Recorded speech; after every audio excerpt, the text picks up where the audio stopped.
for shortened intros. Anyway, that movie nut here with a review for National Treasure, the 2004 adventure movie starring Nicolas Cage and Sean Bean. The story follows Nicolas Cage playing Ben Gates, an obsessed treasure hunter who is after an ancient clue to the lost treasure that was brought over by America's founding fathers. However, at the same time, the villain, played by Sean Bean, is after this treasure and will stop at nothing to get his hands on it. The only clue that both of them know to the treasure is the Declaration of Independence, so the goal for Cage is obvious. Get the Declaration of Independence, find the codes, and solve the mystery before the villain does. The acting all around is decent. Cage does his usual, well, what can you say about Cage? It's his typical, puns and facial expressions and just, sort of general action hero-ness that we all remember from, The Rock and Con Air. Sean Bean is both menacing and yet very enjoyable as the villain of the piece, and the rest of the cast is serviceable but not memorable, with Diane Kruger as Cage's and love interest being not the most memorable ever. The major set piece, which is the underground crypt, is actually very well designed and does very much fit in with the Indiana Jones tradition that, of course, National Treasure is clearly trying to follow. It's the typical stuff: underground crypts, cobwebs, skeletons, pretty well done. The musical score by Trevor Rabin is also serviceable, but isn't as powerful, memorable, or just as thrilling as its Indiana Jones and Mummy counterparts.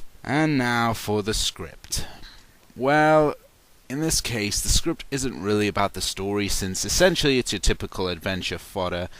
And yes, people like to complain about the illogical nature of the story with the codes on the Declaration of Independence and the underground crypts that were missed by sewer inspectors and such. But really, if we're going to question logic in a adventure film, why don't we just go back to Raiders of the Lost Ark and ask ourselves, why does a university professor go after a golden box that is full of ghosts that melt people's faces? You see how quickly that argument can get twisted?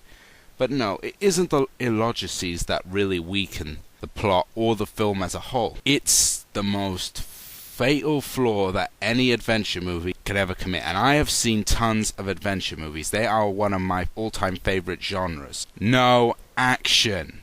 I'm dead serious, people. We don't get any kind of fight scenes. We don't get mutated henchmen, ninjas, the crazy sword guy that you just need to shoot to get rid of. Nothing in here that really resembles an action scene, unless you count the one punch that Nicolas Cage throws and maybe the 2-minute car chase, but neither of those really come close. And the thing is, you'd think for an adventure movie there would be some memorable fight scenes. Think back to Raiders of the Lost Ark with the fight on the plane, or the fight in the truck, or heck, even with Mummy, fighting all the priest mummies and the soldier mummies. That was pretty awesome, but here, there's nothing like that. All the film is just them going from place to place and never throwing a punch. And that just is really disappointing, because it takes down the excitement factor. And for an adventure movie, this is really, really contained. And I understand that, of course, it's called National Treasure, so it's going to be set in America.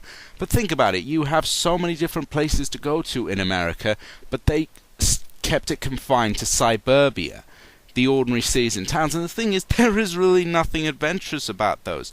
I'm sorry, but there is no real adventure in the ordinary streets, slums, and sort of, fancy districts of cities.